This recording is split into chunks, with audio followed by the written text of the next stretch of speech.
여기 19절 말씀은 이제 하나의 문맥에서 이렇게 쭉 연결되는 그런 말씀이죠. 어떤 얘기가 쭉 나오다가 거기에 대한 사도 바울의 개인의 고백이면서 또 기도의 내용이라고 할 수 있습니다. 그래서 이제 여기 19절에 보면은 하나의 이 말씀은 약속이라고 할 수 있죠. 약속의 말씀. 그래서 이제 주님께서 우리에게 주신 그런 이 약속인데, 사도 바울의 이제 고백이면서 또 사도 바울이 그동안 우리 주님에 대한 그런 약속을 선언하고 있습니다. 우리가 이 성경에 보면은 많은 그런 약속이 있는데, 여기 이제 우리가 이제 주님을 섬기다 보면 영적으로 이렇게 침체하는 그 때가 오죠. 마음이 이렇게 이제 어렵고 무거울 때가 있고 또 영적인 그런 침체기가 올 수가 있는데, 이런 그 영적 침체의 치유책, 이런 그 회복의 그 방법이 바로 하나님의 약속을 기억하는 것입니다. 그래서 우리가 잘 아는 이 사도 바울 같은 경우도 이 전도하다가 굉장히 어려움을 당하는 경우가 많습니다. 이제 우리가 고린도 지역에 가서는 말할 수 없는 핍박을 받게 되고, 이런 가운데 이제 녹초가 되어 있을 때 밤에 주님께서 환상 가운데 나타나서 바울아 두려워하지 말라, 무서워하지 말라, 내가 너와 함께한다. 그리고 이 성중에 내 백성이 많다. 복음을 잠대히 전할 것을 이렇게 말씀하는 걸 볼 수 있습니다.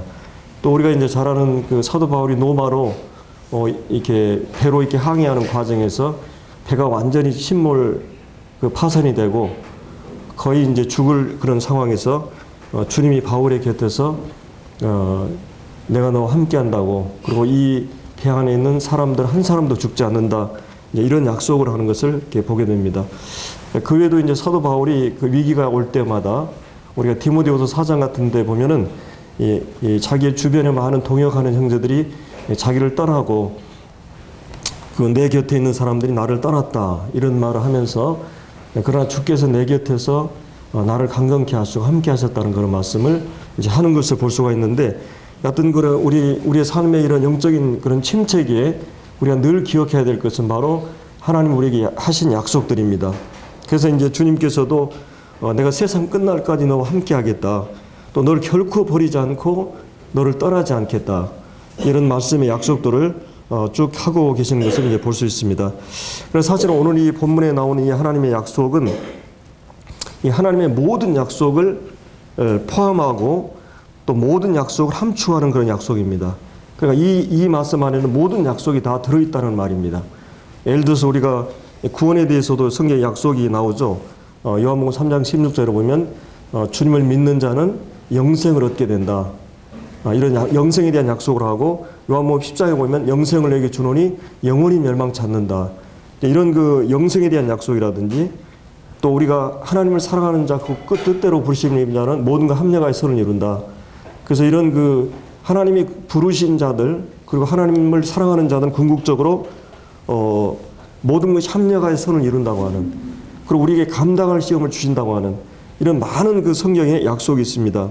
우리가 빌립보서 4장에서도 6절 7절에 보면은 그 모든 감사함을 하나님께 아뢰면 그리하면이라고 하는 약속을 우리가 이제 볼 수가 있었는데, 기도와 관련해서도 많은 약속이 성경에 주어지고 있는 걸 볼 수 있습니다. 근데 이제 여기에 이런 그 주님의 많은 약속들로 가득 차 있는데, 이제 오늘 이 본문에 나오는 이 말씀은 이 사도 바울이 너희 모든 쓸 것을 채우시리라, 이 말씀이 참 놀라운 약속이죠. 우리 여기서 얘기하는 사람은 누구겠어요? 너희라고 하는 말씀은 누구를 말하고 있는 것입니까? 분명히 주님을 믿고 그리스도 예수 안에 이 복음의 진리가 무엇이고 하나님과 바른 관계를 갖고 또 그리스도 안에서 믿음으로 사는 사람들에게 주신 약속입니다. 바로 이 빌립보 성도들이고, 또 이 믿음으로 그들은 이 선교를 위해서 물질을 드리고 하는 그런 믿음 안에 있는 사람들에게 하신 약속이에요. 너희에게 모든 필요를 채워주신다고 하는 그런 놀라운 약속을 말하고 있어요. 여기서 얘기하는 이 약속은 모든 필요라고 했을 때 이것은 굉장히 약속이 포괄적인 거죠. 이 넓은, 이 광대한 그런 약속을 말하는 것입니다. 우리에게는 이런 필요한 것이 많이 있죠. 영적인 것도 필요한 것이 있고, 또 육신적인 것도 필요한 게 있습니다. 영혼에 필요한 것, 무엇보다 우리가 주님의 그 죄 사함에 대한 이 확신을 갖게 되고 나서도 이 땅을 살아가면서 우리는 이 못하는 실수하고 넘어질 때가 참 많습니다. 그래서 우리 그리스도인들에게는 용서가 무엇보다 필요해요. 근데 주님께서 너희가 언제든지 죄를 자백하면 주님이 저는 미쁘시고 의로우사 우리 죄를 사하시며 이 모든 불의에서 우리를 깨끗게 한다는 약속을 말씀해 주고 있습니다. 또 하나님과 늘 우리가 교제하고 사는 이 험난한 세상 가운데서 하나님 없이는 살 수가 없는데 이런 교제에 대한 약속을 하나님이 주셨고 또 하나님이 우리를 보호해 주실 것, 너를 끝까지 견고케 하고 지키실 것에 대한 그런 약속을 우리 해주고 있습니다. 그래서 이 영적인 필요를 위해서 하나님이 이런 약속을 수없이 많이 성경에서 하고 계시고, 그 다음에 육신에 필요한 것, 우리 입을 것과 먹을 것과 또한 이 마실 것, 이 몸에 필요한 이 목숨에 필요한 모든 것을 하나님 우리에게 약속하십니다. 우리의 어떤 교육비나 문화비나 생활비, 또 우리의 세금이나 보험에 필요한 모든 것까지 하나님께서 우리의 육신을 살아가는 동안에 필요한 모든 것들을 하나님께서 채우신다고 하신 그런 약속의 말씀인 것입니다. 그래서 이제 오히려 우리가 하나님 앞에서 어떤 결핍을 느낄 때, 또 우리가 뭔가 피로를 느낄 때 오히려 그것이 축복을 가져오는 계기가 됩니다. 왜냐하면 우리가 그때 하나님 앞에서 기도하게 되기 때문에 그 피로를 위해서 기도하게 됩니다. 성도들은. 그래서 이 결핍이 축복을 가져오는 계기가 되고, 그래서 이 피로는 또한 이 매일 피로는 이 커가는 걸 볼 수 있어요. 총각 처녀 때의 피로보다 결혼하게 되면 그 피로의 폭이 넓어지죠. 이 가족적인 그런 피로가 넓어지고, 또 주님 섬긴 지 5년보다 10년이 되었을 때 또 영육간의 피로가 더 늘려가는 것을 볼 수 있습니다. 우리의 믿음의 분량과 수준에 따라서 하나님은 우리의 피로를 늘려주십니다. 그래서 우리가 어떤 시련이 올 때 그 작은 시련에 우리는 감당할 수 있는 사람들이 있는가 하면 큰 시련도 감당할 수 있는 사람이 있습니다. 여러분이 이 수레바퀴에 보면은 작은 수레바퀴는 작은 장애물을 넘길 수밖에 없죠. 그러나 큰 바퀴는 큰 장애물도 넘어갈 수 있어요. 이 믿음의 폭이나 수준이 커야만이 이제 이거를 넘길 수가 있는데, 그래서 이 영적인 그런 믿음의 그 수준이나 필요에 따라서 하나님 우리에게 필요한 것들을 채워주시는, 이 작은 시련에는 작은 인내나 겸손이 필요하지만은 또 큰 시련에는 큰 그런 인내와 믿음이 필요한 것입니다. 그래서 이런 필요라고 하는 것은 또 매일 필요합니다. 내가 예를 들어 10년 잘 먹었으니까 이제 안 먹어도 됩니까? 영육간에 이것은 계속 필요로 해요. 어제 필요한 것과 오늘의 필요가 다릅니다. 주님이 만나를 매일 필요한 만나를 이스라엘에게 주듯이 우리에게도 매일 그런 정기적으로 모이고 정기적으로 말씀을 듣고 말씀을 읽고 이런 것이 우리에게 계속 필요한 것이죠.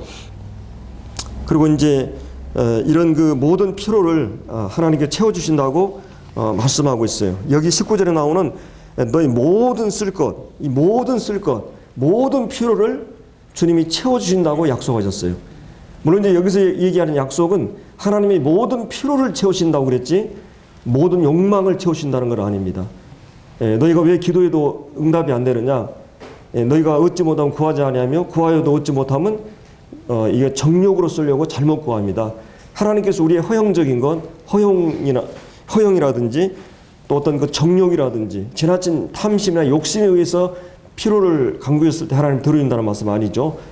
물론 하나님께서는 충분한 모든 것이 있지만은 여기서 얘기하는 것은 피로를 채우신다는 그런 약속입니다. 그리고 이제 이 약속은 이 하나님의 자녀들에게 주신다고 제가 말씀드렸죠. 그래서 우리가 여기서 물론 얘기하는 이 사람들 문맥에서 보면 그들이 하나님 앞에 드리는 삶이 이루어지는 사람들이죠. 하나님께서 내 삶의 모든 소유권을 갖고 계시다. 그리고 나는 하나님 안에서 이 관리자다. 청지기로서 이 모든 걸 관리하는 것입니다. 하나님께서 그러니까 하나님께서 진정한 우리의 만족이나 이 진정한 어떤 그 만족은 우리가 주님을 만나는 것부터 온 거죠. 사실 우리가 세상의 그 어떤 것으로 채울 수 없는 공백을 이 주님을 만남으로써 우리는 진정한 존재 가치를 알게 되었어요. 내가 얼마나 가치 있는 존재인가, 얼마나 내가 소중한 존재인가, 하나님 편에서 볼 때 사실은 우리는 비교의식이라고 하는 것이 무서운 그 현대인들 자화상을 파괴하는 거라고 그러죠.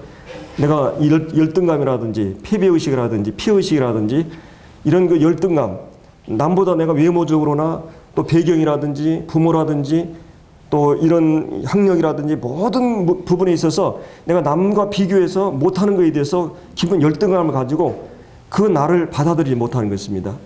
그래서 나에 대해서 받아들이지 못하는 이 불만족은 그리스도 안에서 주님을 만나게 됨으로써 하나님이 창조하셨구나, 나를. 내 외모로 이렇게 창조하시고 내 재능과 지능과 내 부모와 바꿀 수 없는 그런 것들이 있어요. 바꿀 수 없는 것은 받아들여야 되고 바꿀 수 있는 것은 바꿀 수 있도록 하는 게 필요해요. 그래서 하나님께서 우리가 좀 더 이 노력해서 내가 개선할 수 있는 것은 변화시킬 수 있는 건 변화시켜야 되지만 바꿀 수 없는 것, 내 외모라든지 부모라든지 내 환경이라든지 바꿀 수 없는 것은 하나님 안에서 받아들인 것이 필요합니다. 그러니까 하나님이 내게 나를 허락하셨다. 나를 이렇게 만들으셨다. 그리고 하나님이 나를 지으신 분이죠. 나를 하나님께 하나님의 작품이라고 하는 것이죠. 작품이라고 하는 것은 하나밖에 없을 때 작품이라고 그러죠.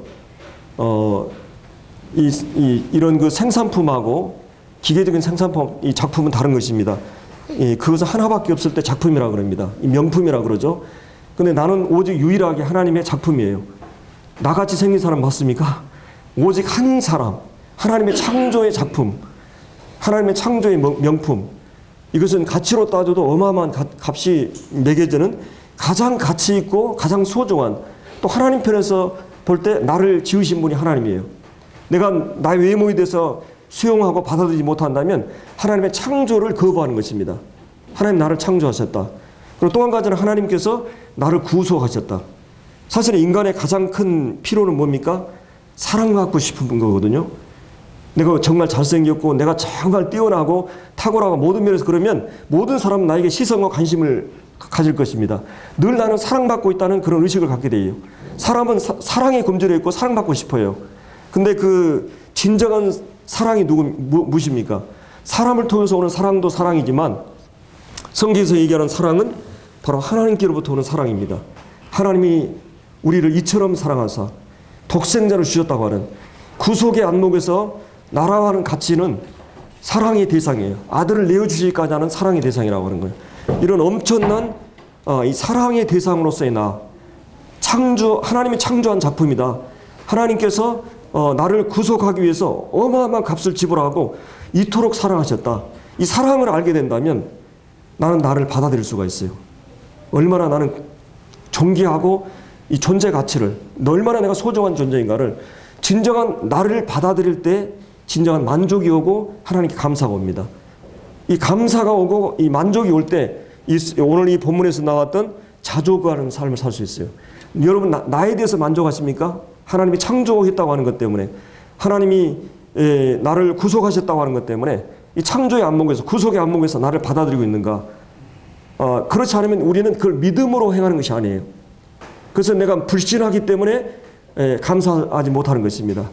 비교의식 때문에 나를 열등하고 우월하고 이런 모든 것은 건강한 자화상이 아니에요.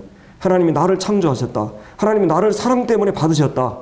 그리고 가장 가치 있는 자로 보실 뿐만 아니라 궁극적으로 우리 주님의 형상이라고 하는 설계도를 가지고 나를 만들어 가십니다. 이 뭐 어마어마한 하나님의 프로젝트, 내 개인에 대한 하나님의 궁극적인 그런 비전이 진행되고 있는 과정이 있다. 이런 나를 인식하게 된다면 나는 하나님 안에서 나를 수용하게 돼 있어요. 나를 진정으로 하나님 안에서 받아들이고 수용할 때 진정으로 우리는 만족하는 삶을 살 수가 있는 것이요. 사도 바울은 그 만족을 여기서 얘기했던 거예요. 그리고 내게 주어지는 모든 환경, 조건, 내게 만들어 환경이나 내게 주어진 남편과 아내, 자식, 부모, 그리고 인간관계의 모든 사람들, 이 공동체 안에 나를 만나는 모든 사람들, 그 모든 사람을 감사로 받은 것, 이게 만족이라는 것이에요. 그래서 이제 이런 만족하게 되는데, 자, 이런 그 믿음을 갖고 있는 사람들은 주님 앞에 자기 물질의 중요한 부분을 선교를 위해서, 하나님의 복음을 위해서 드리게 되는 걸 볼 수 있죠. 그래서 이 말라기 3장에서도 너희가 온전한 11조를 드려봐라. 그리고 나를 시험해봐라. 테스트해봐라. 이렇게 말씀하시거든요. 하늘 문을 열고 너희의 복을 넘치도록 쌓이는 것을 볼 것이다. 근데 처음 익은 열매로 하나님께 드려봐라. 내 창고가 넘치게 된다고 주님이 말씀하고 계세요. 흩어 구제하게 될 때 더욱 부하게 된다. 그래서 이 성경은 무수하게 우리가 이 성경의 경제 원리는 주님 앞에 주님이 주신 것을 감사함으로 드리게 될 때 우리가 넘치도록 하나님이 부어주신 것을 경험한다고 말씀해요. 하나님은 인색한 거나 억지로 하는 걸 즐겨하지 않습니다. 하나님은 자원해서 또 즐거움으로 내는 사람들을 사랑하신다고 말씀하셨어요. 하나님이 어떤 분인가 아는 사람들은, 내가 하나님의 은혜로 하루하루 살아가고 있다는 사실을 믿는 사람들은 그 은혜의 그 반응으로서 그렇게 살게 되는 것이죠. 이 하나님께서 자기 백성의 모든 것을 채워주십니다. 왜냐하면 하나님은 전능하신 하나님이기 때문에. 하나님께서는 어려운 것이 없어요.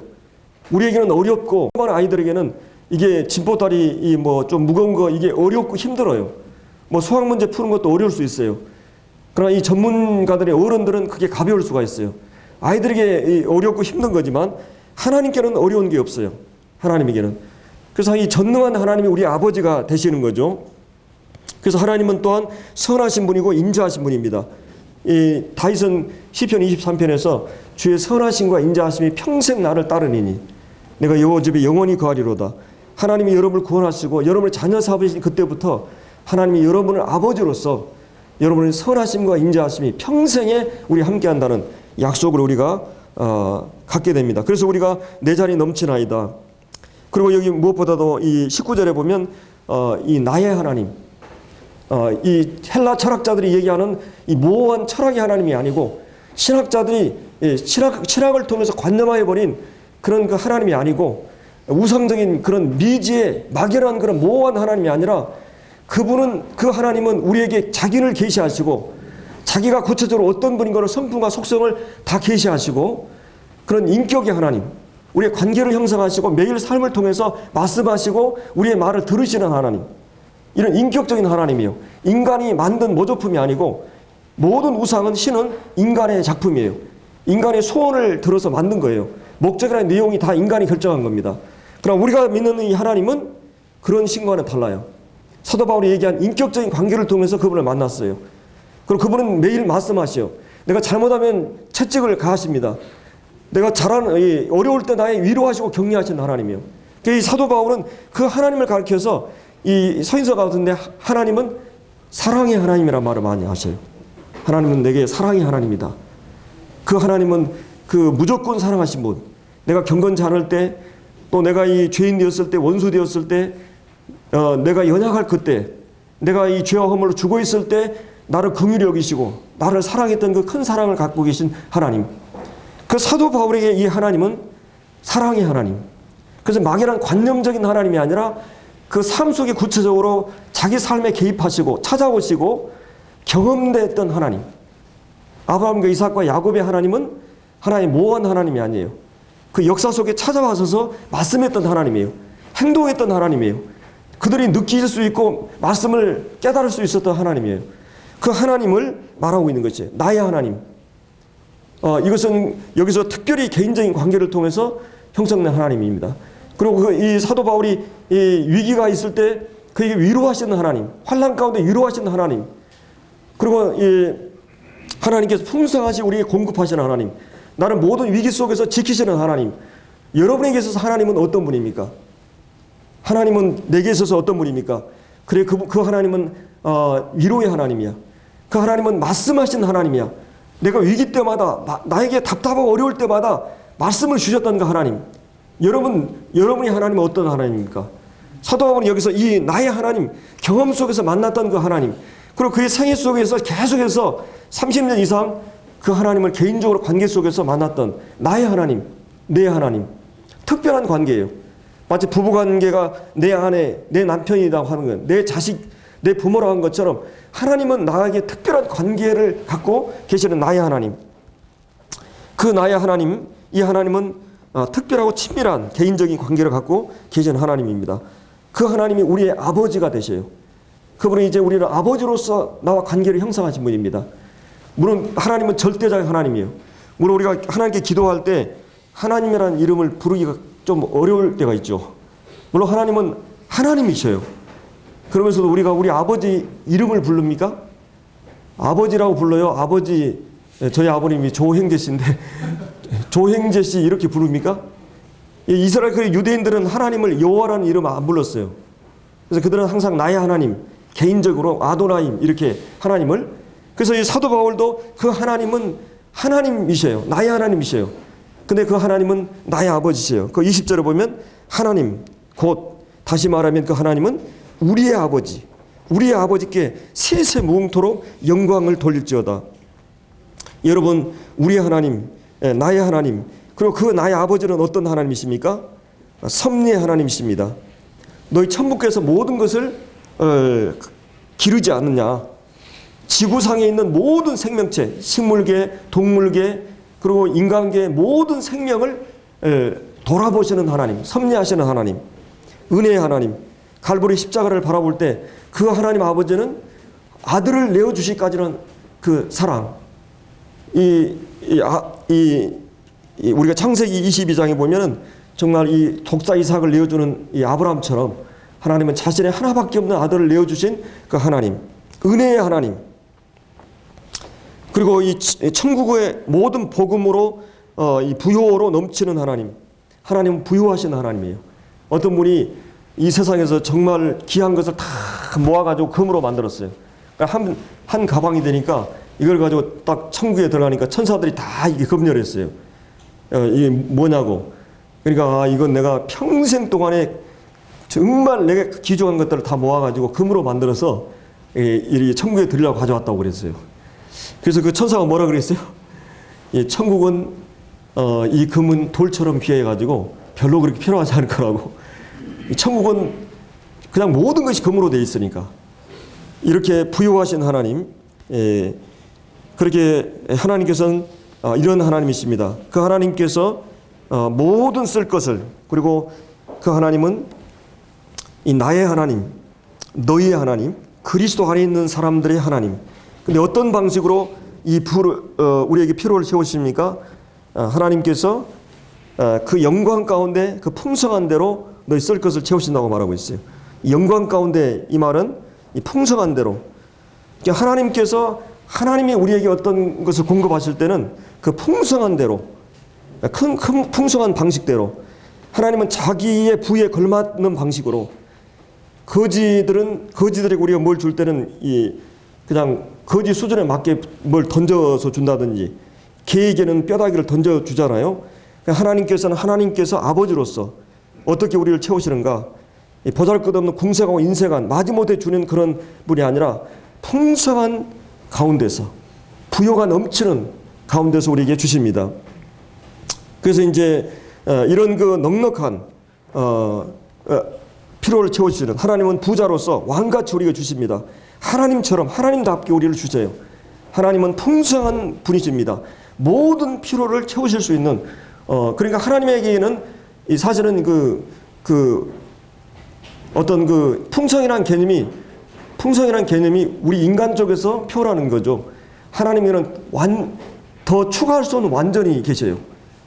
그 만개한 꽃과 같이 하나님 더 부족함을 채울 수 없는 완전함 속에 있어요. 그 풍성한 넘치는 가운데 있는 그 하나님께서 그 풍성한 가운데서 우리에게 넉넉하게 주실 수 있는 분이에요. 하나님께서 우리 공기를 주실 때 우리의 피로를 채워주실 뿐만 아니라 넘치도록 하나님이 공기를 주세요. 하나님께 물고기의 물고기에 필요한 것만 주지만 그 물고기의 피로가 넘치도록 주세요.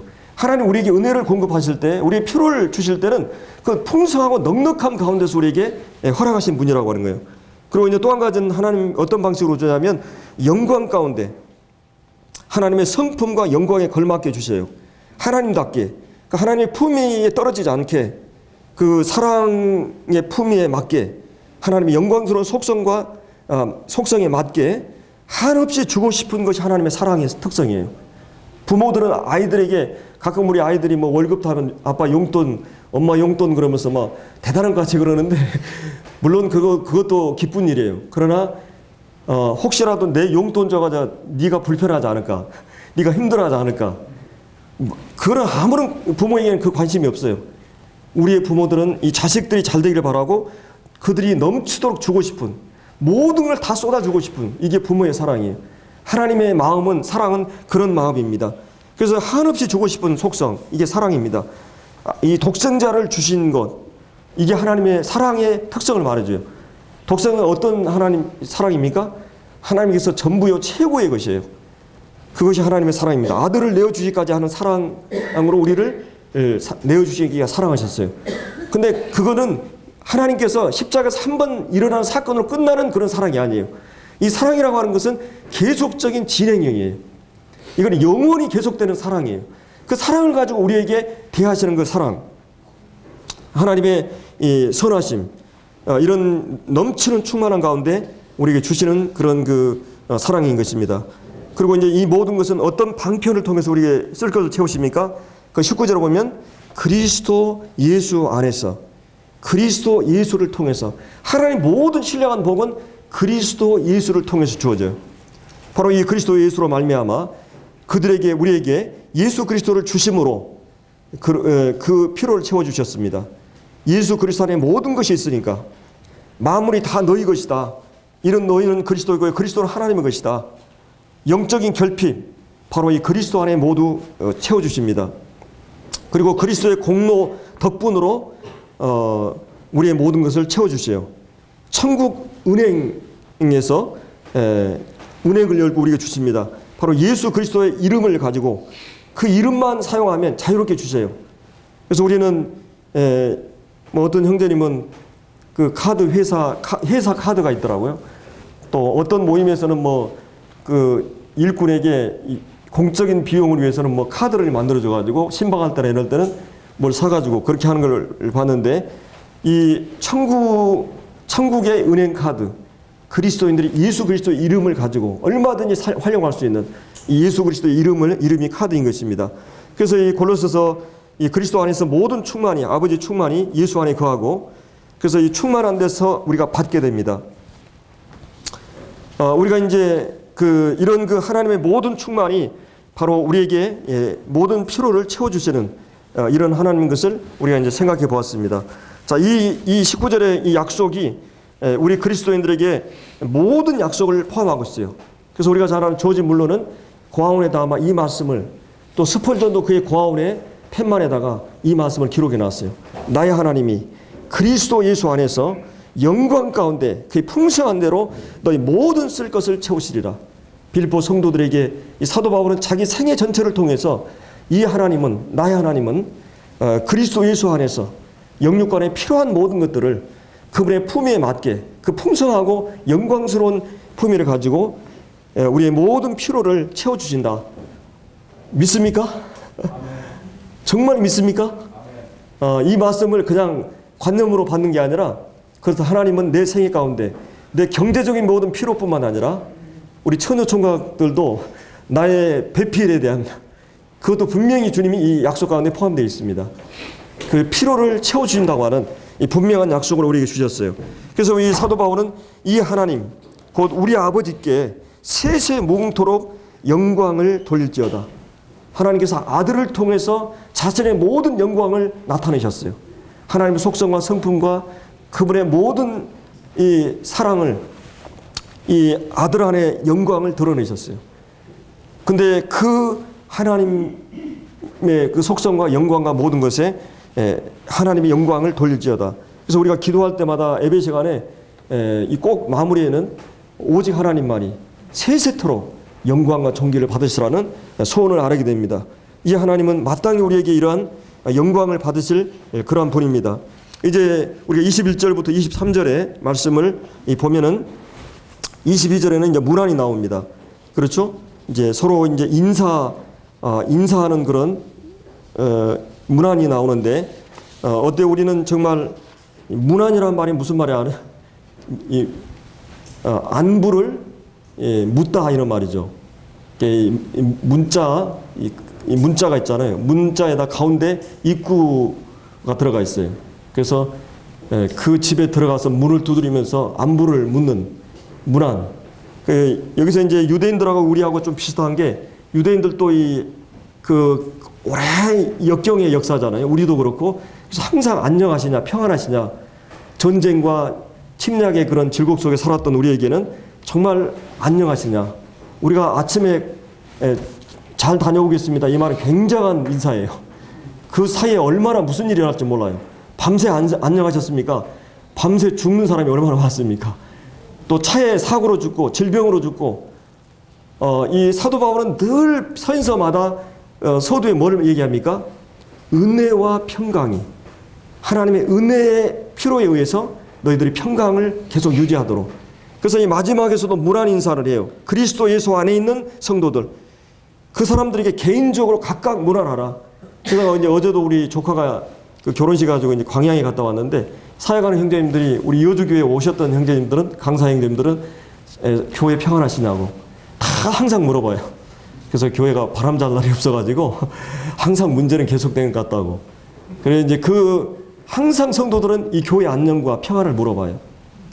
우리도 성도들의 문안하고, 물론 이 문안이라고 하는 것은 정말 그 평안을 물어보는 그런 인사가 되겠죠. 바로 이 신학교의 특징은 몸이고 가족입니다. 우리는 친교의 모임이에요. 친밀한 사랑 위주로 모여진 교제의 능동성을 갖고 있는 단체가 바로 이 교회입니다. 이 가장 활발한 실제적인 살아있는 교제가 이루어진 게 이 사랑의 공동체, 바로 이 교회예요. 교회는 몸이에요. 몸은 본능적으로 서로를 위하는 사랑의 공동체예요. 이 몸은. 그래서 우리는 이런 그 사랑 안에서 우리는 각 성도들이 각각 문안하고, 나와 함께 있는 형제들, 뭐 디모데, 실라, 그 다음에 에바우로, 디도, 이런 많은 같이 있었던 동역자들이죠. 우리 같이 있던 형제들이 또 너희에게 문안한다, 이렇게 말을 하고 있습니다. 특별히 우리는 우리 문화는 정문화죠. 우리 한국은. 그래서 인사를 하면 한 번에 끝나지 않아요. 꼭 인사하면 5-6번 해야 이제 마무리가 됩니다. 계속 인사하고. 그래서 우리가 사람 인자잖아요. 일사자. 사람이 사람을 만나서 제일 처음에 하는 일이 뭐예요? 인사하는 거예요. 문화를 묻는 것입니다. 그래서 우리가 요즘은 이제 저도 이제 우리 형제들, 좀 마음이 불편하고 어려운 형제들한테 가끔 문자를 보내기도 하고, 연락이 없으면 참 답답하죠. 요즘은 참 좋은 것 같아요. 이 전화도 있고 또 이 문자할 수 있는 그런 게 있기 때문에 우리가 서로 이런 것들을 나누는, 문안하는, 지금 어떻게 지내고 있는가, 지금 어떻게 살고 있는가, 이게 참 필요한 것 같아요. 우리 사랑하게 되면 서로의 문안하는 것. 그래서 이제 문안하는 이런 것이 필요하고, 거기 이제 22절에 모든 성도들이 너에게 문안하되 특히 가이사 집 사람들 중 몇이니라. 이제 모든 성도들이 너에게 문안하되 특히 이제 로마에 있는 많은 성도들이 가이사 집. 이 가이사 집은 뭐예요? 이 가이사 황제의 집안이에요. 왕권의 황제 집안이라고 생각해 봐요. 황제의 어떤 녹을 먹고 사는 그런 집안일 수 있어요. 그리고 이제 그때 당시 때 이 가이사 황제는 전 로마가 통치하는 그 통치 영역에 신격화돼서 이렇게 숭배를 받고 있었죠. 다른 말하면 이것은 복음을 받아들인다고 하는 것은 황배 숭배를 거절하는 것입니다. 사실은 유대인들이 예수님을 주로 신하는 것은 유대교에서 그가 가질 수 있는 모든 특권을 다 박탈당합니다.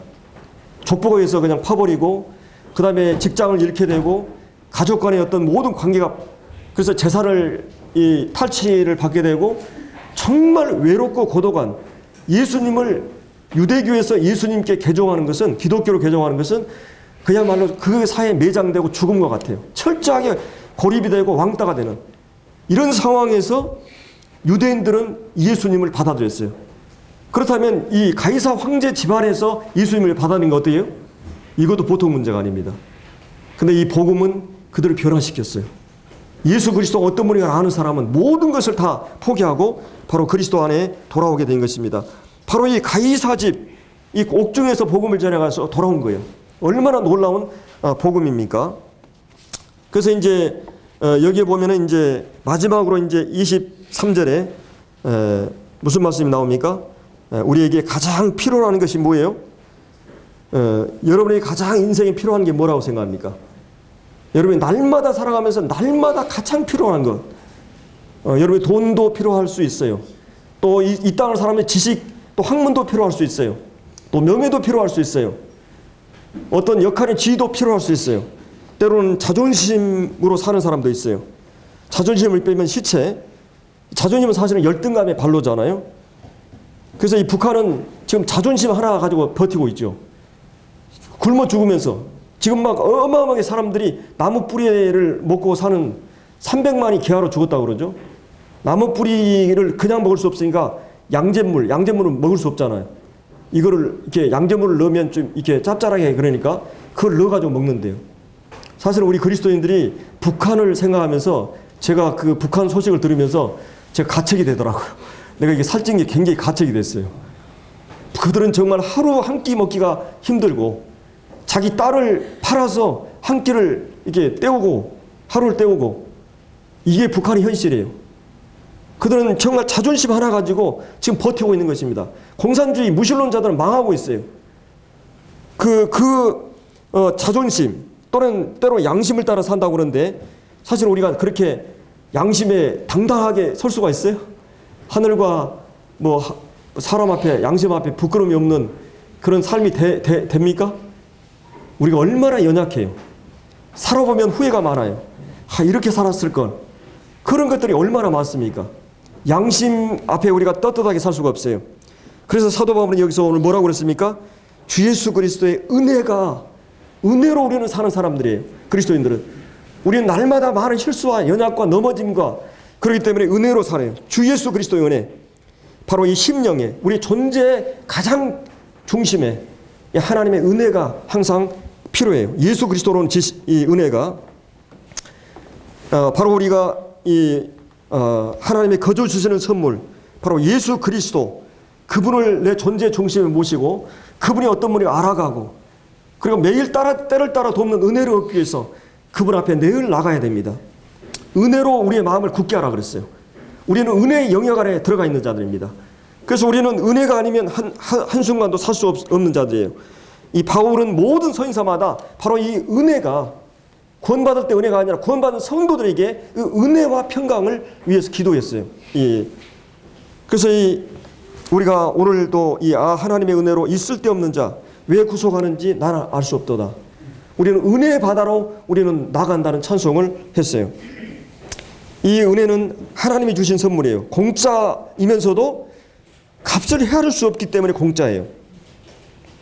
이것은 값을 매길 수가 없는 어마어마한 이 공기나 물이 헤아릴 수 없는 것처럼 바로 우리에게 이런 어마어마한 하나님의 은혜로 우리는 하루하루 살아가고 있어요. 내 육신이 여러분들이 그냥 숨쉬고 살아가는 것 같습니까? 여러분의 그 모든 신경은 머리의 신경을 통제를 받지만 심장은 어떻게 합니까? 심장이 만약 머리의 통제를 받으면 여러분 잠잘 때 멎어버릴 겁니다. 근데 이 놀라운 사실은 자율신경이 또 있어요. 하나님께서 여러분이 평생 동안 80년, 여러분이 70년 살아가는 동안에 한 번도 중단하지 않고 여러분 기계가 계속 돌아간다고 생각해 봐요. 어제 저는 한 5시간 장거리 뛰니까 기계가 이렇게 좀 무리한 것 같더라고요. 그래서 한 2시간 가다 또 쉬고 휴게소 한 30분 있다 가고 근데 여러분의 심장은 여러분의 엔진은 어떻습니까? 하나님께서 70년, 80년을 거의 쉬지 않고 뛰고 있잖아요. 이게 하나님의 은혜가 아니고 뭡니까? 여러분이 공기를 호흡할 수 있는 것. 산소가 단 3초만 주입이 안 되면 뇌사가 돼버려요. 이 피가 돌지 않습니다. 폐를 주시고 간을 주시고 소화기관을 주시고 이런 하나님의 무한한 육체적인 은혜, 영적인 은혜가 우리가 늘 은혜로 살아가요. 그리고 우리가 이 험난한 세상의 영적인 친구들, 가족들을 우리가 이게 하나님이 허락하셨잖아요. 성도들 때문에, 친구들 때문에 우리의 영생의 모든 것들을 하나님이 한없이 우리에게 주시는 분이에요. 그래서 이제 하나님의 은혜로 이 사도 바울은 살았어요. 사도 바울이 나의 나된 것은 뭐라고 했어요? 하나님의 은혜다 이런 말을 했어요. 나는 은혜로 하루하루를 살아간다. 이 은혜의 복음, 바로 예수 그리스도가 은혜의 복음인 것을 그는 알고 있었어요. 그래서 이 은혜로 우리는 하루하루 살아가야 했어요. 그래서 사도 바울이 23절에서 바로 주 예수 그리스도의 은혜가 너희 심령에 있을지어다. 은혜와 평강이 항상 있기를 기도했던 것입니다. 그래서 우리 성도님들이 정말 이 사도 바울이 마지막 기도한 늘 은혜를 위해서 기도하고 내가 은혜로 서가고 있다고 하는 것. 하나님은 둘인데 한 눈은 지그시 감고 한 눈은 뜨고 계시다 그랬어요. 그래서 큰 눈으로는 항상 하나님이 선행을 보시고 지그시 감는 눈으로 항상 악행을 보신다 그랬어요. 악을 잘 안 보신다는 말이죠. 우리의 좋은 것, 선한 것을 늘 보시고 이렇게 하나님이 은혜의 하나님입니다. 그래서 우리를 용납하시고 용서하시고 끝까지 기다려주시고 그래서 우리가 마침내 주님의 형상으로 닮아가도록 하시기를 기뻐하시는 이런 하나님, 이런 그 하나님을 우리가 믿고 있는 것입니다. 여기서 우리 성도들에 대해서 21절에 성도들이라 그랬죠. 이 성도들이란 말은 무슨 말이에요? 예, 이것은 우리가 거룩하다. 여러분 진짜 거룩합니까? 사실은 예수 그리스도의 은혜로 우리가 거룩함을 입었죠. 이것은 구별했다는 말입니다. 성별했다.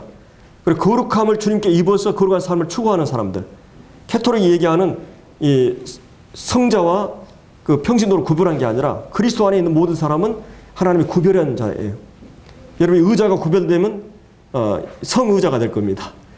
또 이 모든 그릇이 구별되면 건물이 구별되면 성전이 성막이고 하나님께 구별해 놓으셨어요. 성도들은 이 세상에 70억의 인구 가운데 하나님의 백성들로 성별된 자들이에요. 구별된 자들이에요. 세상 속에서 죄 속에서 사탄에서 불러내어서 하나님께 특별한 존재들로 구별해 놓은 자 성도들입니다. 그리고 우리는 형제들이에요. 우리가 평생의 형제. 저도 어제 우리 팔남매 가족들이 만나면 얼마나 좋은지 몰라요. 마냥 주고 싶고 잘 되는 걸 보면 얼마나 이 형제. 그리스도 안에 우리는 영적인 형제들로 형제들입니다.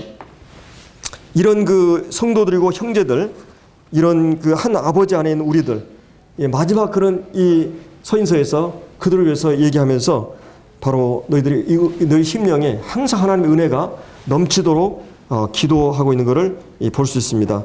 그래서 우리가 어떤 분이 하나님 믿는 그 청년이 이제 열심히 대학을 공부하고 있는데 이 아버님이 회사를 기업을 운영하고 굉장히 부자였어요.